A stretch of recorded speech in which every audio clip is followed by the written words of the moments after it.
Tired of project chaos? Let's tame it by mastering Trello cards, the secret weapon for ultimate organization. First, navigate to your desired list, click Add a card at the bottom, type in a descriptive title for your task be specific, press enter to create the card.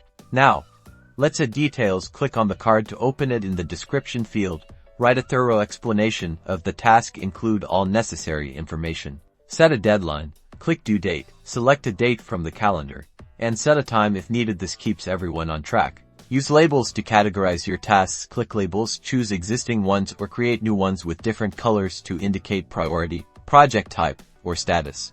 Attach relevant files to keep everything in one place. Click attachments and upload documents, images, or any other helpful resources directly to the card.